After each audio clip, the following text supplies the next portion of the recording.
Slowly, I stood away from my slumber.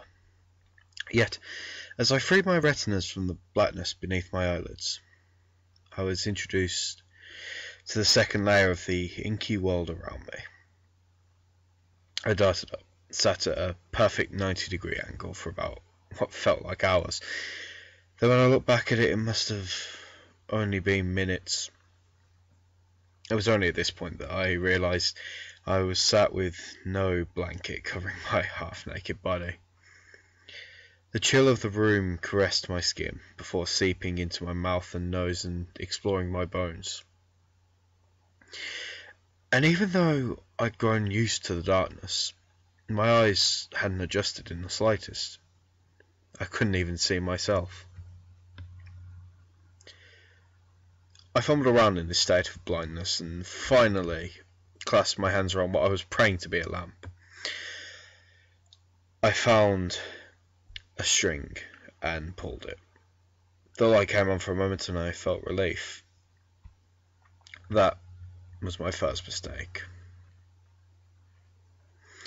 The room was filled with light, but it wasn't even strong enough to reach the other end of the room. It could only reach me and the corner I was in. I assumed it was just a back corner of a room, but this was usual in my own room. I could already tell that it wasn't my room from the distinct lack of a Cyberman poster on the wall next to me. I began to panic. I squirmed and I thought about leaving my bed, but I wouldn't dare to. It was about after 10 minutes of being sat in that dull glow that it began. The light began to dance and flicker, fading in and out of existence. And then a noise began. I didn't pick up on it for a while. It was a quiet noise, but in a room of complete silence, it was the only thing to focus on. It was a thudding, a little rhythmic thud. It went in a simple beat, like thud, thud, thud, thud, thud, thud, thud, and so on. I eventually got so focused on it that I started to tap to it. And it got louder. But I noticed as it got louder, the lamp would shine brighter than I could have even imagined it to do. For about a few seconds, the entire room was lit up.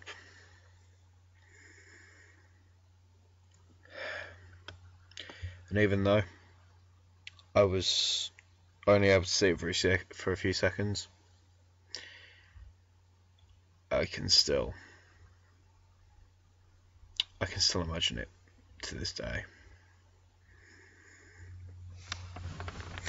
There was the walls. I mean, I don't know why the walls scared me, but they were just as plain as the floor. It was white and tiled. But what scared me were there seemed to be very old-fashioned shower heads, like the ones you'd get, the ones that used to look like taps just sticking out of the wall. They were stuck at about eye level, so walking around the corners of the room would not be pleasant. Hell, they didn't even look like they were meant to be part of the room. They were just kind of shoved through the wall,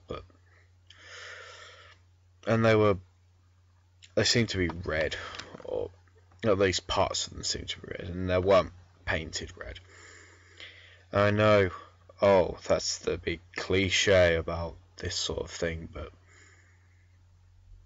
I don't know. I seriously hope whatever was covering these shower heads was rust. I also saw the door. it was the complete opposite end of the room. And not just as in it was the other side of the wall, it was as in the corner. I'd be damned if I was going to try and walk out on there on my own in the dark with these shower heads sticking out of the walls. The light bulb seemed to just smash. And I fell asleep, like, shortly after the light broke. But I wasn't even tired, it was just like I blacked out. It was just like I blacked out.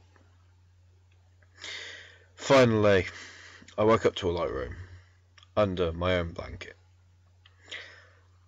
I almost screamed with delight. I mean, I was finally back home, but that last bit must have just been some nightmare. And I looked to my left, and I saw the ghostly face of a Cyberman returning my gaze.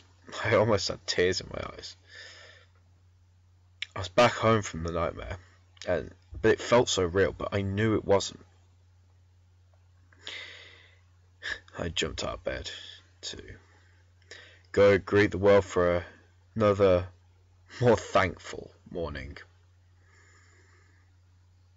That was my second mistake.